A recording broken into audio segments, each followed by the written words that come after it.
welcome back to another episode of All Out Necessity. I'm your host, Elo. Today we have Nadia Rochelle, actress, singer, songwriter, you name it, everything. Author, best-selling author. That's right. I don't know. Everything. Welcome. Thank you so much. How are you? I'm lovely. It's always a pleasure to be with you. I know.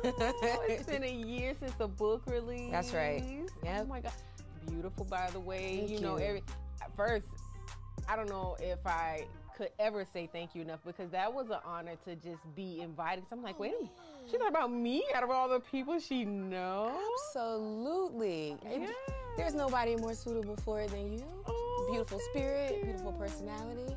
Yeah, absolutely. Thank you. Yeah. So how's everything been going? Man, life is good and it keeps getting better all the time. Yeah. That's what I like to say. So yeah, everything's been great in terms of moving the book and my single, 555 Change, featuring Thomas Clay. And just, more and more opportunities to do my craft and do the things I love in terms of the arts. I just turned 40, so. You did? I didn't even know you were a Libra too. That's so cool. Gang, gang. I know. And let me tell you, those pictures, I was like, wait a minute. I did not expect to see Shasha like that. I was like, wait, not my grandma. Fire. But like, wait. Your grandma dragging a wagon in the bag. Listen, and it's a wagon. Please believe me. It is nothing to be ashamed about, because baby, God gave it to you. Like, I was like, well, this is a whole nother side. Like, I know that you are such this beautiful flower, and you have this beautiful spirit, and I love everything about you. Even the tomboyish look where you had the Thank jeans. you. I was like, well, okay. She's showing us stages of 40. Come on. That's baby. right. Yeah. That's right. The many shades of Nadia. Yeah. I'm all the things. I like to say I'm everything and I'm nothing at the same time. I'm none of the labels and the preconceived notions that go behind them, Right. but I'm everything that is about intersectionality, where I can relate to all people. So I become what I need to be, so I can connect with anyone. I like So, that. yeah. Like Jesus. Okay, All fluid. Yeah. precisely like Jesus. Okay. Yes. Which reminds me, a chapter in your book talks about you don't know me. Like, explain how that came about, because I know a lot of times people walk around and even at a certain point, like say you were 18, the people that knew you at 18 don't know you today. They didn't know you 5 years later from 18. Yeah. Like, how much difference is it for you to be like, all right, you don't know this person now. You may think you do, but you don't know. And can I tell you that this is a conversation that I had to have, almost painfully honest with, people that I have shared bonds and relationships with over the years. And I mean, I've had 2 of those conversations recently, and I would say one went better than the other, but both were necessary, just to help people understand that, like, simply because we have shared a bond at some point on the path does not automatically entitle you to a space in my life where I am currently. We may have crossed paths for a reason, and whatever that reason is, we have satisfied that. And, we don't have to linger or hold on or create attachment around it if it's not, serving our highest good. Right. And I'm more than willing, particularly at 40, to make space and clear out clutter and make room for the things that belong here, versus just accumulating and hoarding relationships that are non-beneficial. And so you cannot pretend that because we have known each other at a point that right now you absolutely know who I am. Right. And nor do I know that I want to give space and opportunity for us to try to continue to build something that is not organic, Right. And so I had to release the folks and be like, yeah, you knew me then, you don't know me right now, and I don't have space for you. Can I just be completely honest with you? I've had to have this with family. Yeah, sure. Like, literally, block. Like, to a point where if I never talk to you again, I'm okay with it, because I don't feel like you want to understand. I don't feel like you want to hear what I have to say. I'm no longer that person I was 10 years ago, 15 years ago. So the way you trying to come at me, Mm-hmm. I can't relate. Mm-hmm. You know, like I'm on a different level spiritually, I'm on a different level professionally, I'm on a different level. Just everything about that. When I was reading, I was like, oh my God, Yeah. this is very timely, because people really feel boxed in, because people, like, even with Facebook, it's so much.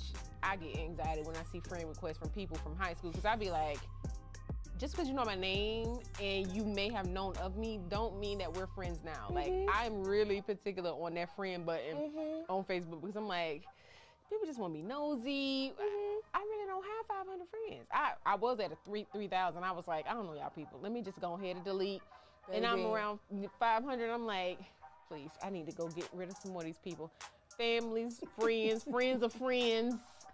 You know, especially after I got the show, they're like, oh, I know you. Oh, you do? You know me now. You know me now, right? Yeah, because it seems like it's of some benefit to you, but then that's one-sided. Where's the benefit to me? Absolutely. You know, you have gained all there is to gain by holding up some space in my life, but then where's the exchange? And I need reciprocal relationships. That's it. You know what I mean? And I don't, like you said, like, the releasing of people and the reminding them that, like, you don't really know me is all about their perception of you that they developed at that time, and then bringing that into your now. And this is the lens you're still seeing me through, which means that's how you trying to handle me. Yes. You know, I need you to come current. Actually, you don't even have to. I need you to go head on. Right. I need you to push, sis. I need you to go ahead, move around. You feel me? Absolutely. And that's how I was like, I don't, you know what? I tried. I don't even need you to understand. Just two of them things. You know, to God be the glory. Peace be unto you. See ya. I don't, like, seriously, it's been that, like, even friends that have just kind of been distant and then kind of come back and end, just like, I'm not even there no more. Like, you know, even with me trying to leave a window for space, it's like the exchange is different. I'm not there. Yeah. So, yeah, it was a really good chapter. I'm glad that reached you. Oh, you know what I'm saying? Some more. Look at God. God be God. I know God be God. I love it. I love it. Another one. Purpose Chronicle number 2. Enduring pain with a purpose. Talk about that, because, baby, that pain be something else. There is an acronym that Iyanla Van Zant uses called, it's for pain, and it's called Pay Attention Inward Now. And that's the purpose of pain, is to signal you that there is something within you that needs your attention, and not, again, for punishment, as my spiritual leaders like to say. You know, like, mistakes are for correction, not for punishment. So if there's some type of internal conflict happening, the pain, and the thing about the pain body, right, is that we typically have gotten several other indicators before we get to the hardcore pain. Right. But it starts to get bigger and more intense and louder the more we ignore it and the more it's unattended to. So when you feel that intense pain, there is purpose for it. There's an opportunity for you to shed some layers, to do some healing work, to grow, to do some shadow and some core work, to release things again in people that are no longer serving your highest good. But that's the whole purpose, you know. To sum it up, go and get you a book if you don't have it. But to sum it up, that would be the purpose of like pain signals and pain indicators, you know, just to awaken us to the truth of who we are and how powerful we are, so that we're not living beneath our purpose and living beneath our call. So. I mean, I like that acronym. It made me think, it was like, okay, maybe I should be looking at it a different way. But, you know, that's how I guess we kind of relate to it. It's like, oh my God, I did that much wrong to where it's brought me to this point. Like, okay, God, lift it up. I can't bear it no more. Versus, like you said, pay attention to what's going on and realize that a change has to be made. There we go. So, yeah, that's good. It's asking you to go within. Yeah. As opposed to without, because we would love to shift the blame or the responsibility on something or someone outside of us.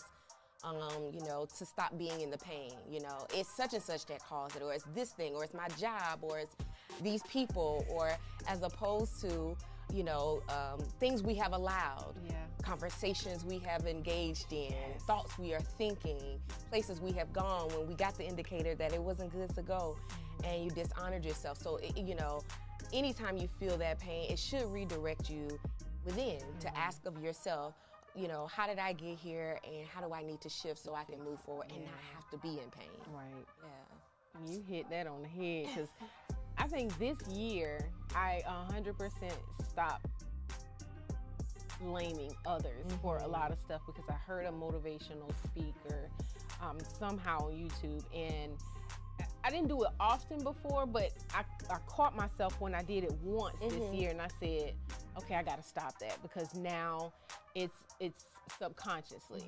Because I used to know when I did, like, no, he did, blah, blah, blah. And it's like, okay, but one, you allowed him to. You didn't really have to stay. Or, you know, it's just, I really had to sit with myself and be like, all right, just, it's your fault. You know, some things might have not been, but it's your responsibility to fix it, and just leave it where it is. Like, you can't change the past, so stop pointing fingers and doing all this other stuff, because that was definitely toxic. Like, me just sitting like, oh my gosh, this happened, and it's like, but what are you gonna do now? That's right. Like, they're not there now, so what are you gonna do now? You know, so I really had to sit with myself with a lot, because I'm like, okay, because I wasn't really talking to nobody, so the times that I was releasing, it was like, well, yeah, I probably should just go ahead and just cut that. So, you know, I can do some healing, and I can just free myself from even just the thoughts, because the more I talk about it, the more I think about it. So, if I didn't talk about it, I don't need to think about it. That's correct. That's correct. Free yourself. You said some key words so that you can free yourself, because that's all what it's all about. You know, a lot of, especially forgiveness. Like, we think that we are, you know, I'm gonna go ahead and forgive you. See, cause no, as though it's for the other person. But if you are the prison guard and you're the jailer, you're the person who is keeping them in prison with the unforgiveness, you have to also stay there. Yeah. So you're not letting things go and releasing things for them. It's for you. Absolutely. Yeah. So Ooh, yes. And this next one, how to lose like a champ. Oh, yes. Losing like a champion, man, is just always remembering that, you know, there's nothing that comes into your path by happenstance or by chance, and thinking that, okay, I've made a mistake, or it's something I can't come back from, or thinking that that you're a failure because you're in a learning process. And when you remember that, you know, these lessons or these challenges are for learning, and they're for correction, they're not for condemnation, they're not for punishment, then you can remember that winning is what I do. And whether I'm here learning, or whether I'm whatever the perception of success is, whether I'm succeeding, I'm still a champion.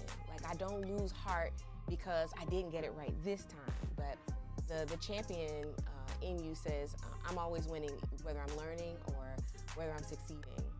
I like that, because that's another thing. Like, it really was, the book was talking to me, because I was like, okay, admitting when, you know, things don't go right, and just realizing, okay, I need to make another turn.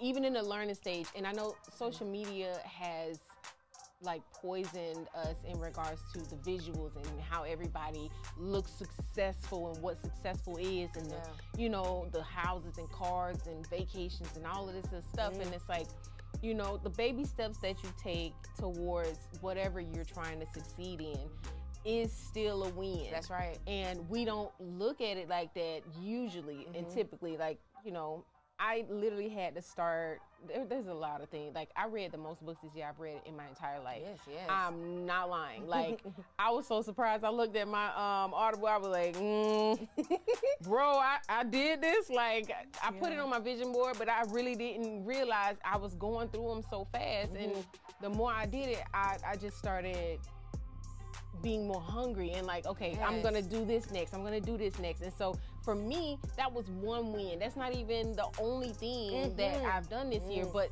to me, that was something huge, because I was like, well, all the millionaires say they read one book a day. I'm like, okay, I can't read one book a day, but I read one book a month. And I've done more than that. I've done more than 22 books in the last 10 months. So beautiful. I'm like anything is possible now. So I just feel like acknowledging the small wins is so important. Even if it doesn't look like it to somebody else, Yeah. because we do get caught up in a lot of what we see, and it's like, just because I don't look like that now doesn't mean that I won't have it later. It's just my time, and it's learning, and just got to recognize that everything is happening the way it's happening. Yeah, the way it's supposed to. And Yeah. if we can stay away, like you're talking about, from the competing and comparison. Yeah. Like, I don't know what somebody else is believing for, so then I don't know, I can't measure myself with their idea of success, Like, you were just hoping that you could get some books read, Right. And you accomplished that. That is an independent success for you, right? And for somebody else, that seems super impossible, because I know a lot of people like, Nadia, are you gonna do audiobook? Which I am. Because I'm not a reader. Turn pages doesn't, fascinate me. But for you, you've knocked it out, way greater than what you even anticipated. Absolutely. So, yeah, that is a success. What I want to say about your book, and I'm gonna talk to the camera on this one. What I will say, if you are not a reader, that I definitely was not at first. What I did with Miss Nadia book is I went through the chapters, not in order. I went based on what I was thinking at the moment, and what I needed. So I went through the chapters that way. And that's a suggestion that I would say to you guys, the Chronicles of Nadia. If you don't like reading, just take it bit by bit, chapter by chapter, if you will, but I promise you, you will gain a lot from that. So literally, I'm one of those people that turning them pages, especially with no pictures, because I was like, oh, Jesus. Okay, let me just go back to the chapters. Oh, this is the one I need to read today. Let me just read that today and be, because I'm with Live Free with Devon Franklin. He has audiobook, but I go back and forth because there's chapters that I want to highlight and stuff. But with books that I know that are not on Audible, I really have to focus and pay attention and be like, okay, you need to read this, so figure out how to do it, because you can't give yourself excuses. Now you done read so many books, you cannot go backwards. Yeah. So that's just kind of how I did it, but that was the technique, because I definitely was like, baby, reading this straight through. If it's more than 50 pages. Listen, and I think that's a beautiful, it's one of those tools you can go back to over and over again, because, it's more of an inspirational type book, and you can journal at the end of each section. And my mom likes to call it small bites. It's not anything overwhelming. They're very condensed but meaty sections and chronicles. So yeah, small bites. I like that, meaty. It really is. It really is. And I really do think that it's a book that people will go back to. It's not a one-time read, for sure, because the situations and the topics happen all the time, and you need reminders. So I really feel like that's definitely you did a good job. God be God. Yeah, God be God. I'm gonna use that. God be God. Okay, so let's talk about some of the things you've done real quick, and some upcoming projects. So you were on Lolita Snipes' Head Over Heels, where I first met you. Yes. My favorite freaking character, Shasha. That's why I've always called. I don't even know why. It's just so automatic. And I was just like, you keep her alive. I love it, right? I'm like, that's my Shasha. I know her name, but that's my Shasha. And I'm like, I'm trying to tell somebody about you, and I'm like, Shasha, that ain't her name. Her name is Nadia. I like it. I'm whatever you say I am. Shasha, Nadia, Shasha, Jenkins, Jones, Johnson. I don't know. Whatever you say. But what happened when you did it so well, it just stuck with me. It was like, oh my God.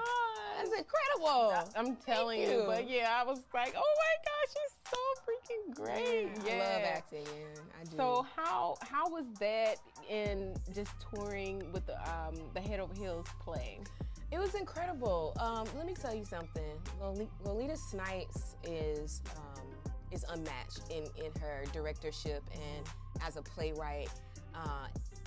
She was very, very, very organized. Very, very disciplined. She requires a lot of discipline, which I love because I take the craft very seriously. And there's always obviously time for fun, but she takes such great care of you as a part of the cast that it makes you want to show up and commit and do things with excellence. So shout out to Lolita Snipes for casting me in the role. Awesome. And giving me an opportunity to really bring life to the character. And I don't want to spill too much, but you can be on the lookout for some more things coming soon from Lolita Snipes, and I'm certainly going to be a part of that. And yeah, it's going to be some bigger than life opportunities. So I'm so stoked about it. And that's the most I could say. But you guys are going to see us. Whatever parties, tell her she didn't invite me, secret or not. Yes. I will make sure of that. Yes, you will be there. Thank you. So yeah, it was a blessing to have the opportunity to work with Lolita. She's such a sweetheart. So sweet, such a kind spirit, Yes. And such a giving heart. And the entire cast was a joy to work with. I have maintained contact with several of them, particularly Chanterial Harvey. She's a sweetheart. She played the lead character as my granddaughter, and I've kept in contact with quite a few of them. So I'm looking forward to doing more work with, I don't know if it'll be the same cast, so I can't say with that cast, but certainly with Lolita Snipes. Absolutely. Yeah, oh, for I'm sure. so proud of her. Yay, and I'm so proud of you. Thank you. Thank you. Yay. It's going to be fun. So let's talk a little bit real quick about this Omarion challenge. So Kirk was like, yo, I need you to come and let's just be petty real quick. Like, what's that called? First of all, let's let the people know I'm also a hairstylist, right? Yes. So I do locks and natural And you have hair your own care. product. Yes, I have my own products, Yes. and Nubian Accents is the brand, and we'll be soon to release the product line to the public. I did a soft launch for just my clients and those who know about it, so you can buy it from me at the salon space, but we're gonna launch publicly probably in February. Yay. Yeah, tentatively. But I'll be there. Yeah. Of course you will. So I'm looking forward to that. But so I'm at the salon. It's around, I'm gonna say like 6 o'clock. I get contacted by Kevin Lemons, who is the director of the renowned choir Kevin Lemons and Higher Calling. And I used to sing with Higher Calling for many years. But relocated to New York and then came back here. So Kevin will call me for spot dates and things, right? So he hit me up last minute and was like, you gonna be available around 10 o'clock tonight? Now I'm in the middle of a client and I know I got one more client, but you know what? I was like, yep. And he was like, good, cause we need to do some work with Kirk Franklin. I was like, okay, I'll be there. You should have seen me sweating bullets. I left the salon at 9:15. I drove home. I showered. I got changed. I picked out clothes because we had to have some costuming, and then got to the studio. We were in the studio with him for a couple hours, recording oohs and ahs. Literally. Literally. He got on the keys and was like, I want y'all to do wow, wow, wow, wow. He was playing the notes and he was like giving us the parts. And it was like sopranos first. Y'all go in the studio, altos, tenors, and then we recorded as a choir. And there were only like 12 people selected, like 4 from each section. And it was based on who was going to be available, because a lot of people are married, have kids. But if you answered the call and you said you were available, be there. We were there. We started recording probably around like, I don't know, close to 12. And then we went over to like Zion Baptist Church and did the actual video. And then, it was incredible. And so he was like, I want dramatic. I want it to look stoic. I want it to look choral. I need eyes stretching, lips moving. We're going to come in close. We're going to get a close, tighten it. And he did it. Yo, the dude is like incredible though. Like he's a brilliant man, musically a genius. Oh, of course. Yeah, so. I think I relate him to the gospel Jermaine Dupri. I know that's right. I really feel like his production be like top notch on all levels. For whatever reason, I'm just like, Kirk, you got the production. Y'all do good. Y'all might even do great, but Kirk has always led production. Like, so for sure. I mean, if somebody can get you to, you can find an engineer, a studio, a choir, in the middle of the day, a church, and be there till 4 a.m. Like, come on. Yeah, you are the king of production. For what, 15 seconds? Yeah. 20 seconds? 15 seconds. Bruh. And that was it. I was like, okay. And then, he had that red trench coat on. Yes. So this me in my just very regular, like me and Kirk homies. I was like, yo, you need to let me get that coat. I know I can fit that. He turned around, he was like, you want it for real? I said, yeah. He said, as soon as I take it off, you can have it. I was like, yeah, run me that. Let me get that. Oh, did And he gave it to me. So I don't know if you saw the picture I posted with the side by side. I did, yes. It was the actual, better, yeah, it was the actual coat he wore in the video. Wow. Yeah. So I was like, thank you, Uncle Kirk. That's awesome. For sure, yeah. Yes. Well, thank you so much for stopping by. Thank you for having me. Yeah, of course. Yeah, thank you for thinking of me. Glad we could get together again. I know. How was your trip from Greece, by the way, before we go? Let me tell you, if I could just sum it up, I felt like I was standing in the center of like God's canvas. Really? You know, they say it's beautiful. It's majestic. It's like something you've never really physically witnessed. I mean, there were times I was on the top of a tall mountain looking over a cliff at all of it, and I was weeping, like, because I remembered my oneness with it. I remembered that I'm not separate from it. I remembered that the same thing I'm observing out here that I think so highly of is also how God sees me, also what I am. Yeah. And I'm one with that, and it was overwhelmingly amazing. Awesome. Yeah. Awesome. For sure. Well, thank you. Let everyone know where they can buy your book, find you. Absolutely. You can find The Chronicles of Nadia on Amazon.com. And you can search the name Nadia Rochelle, or you can search the title, The Chronicles of Nadia. And you can be on the lookout for an audiobook coming to you very soon. You can also go download my single 555 Change featuring Thomas Clay.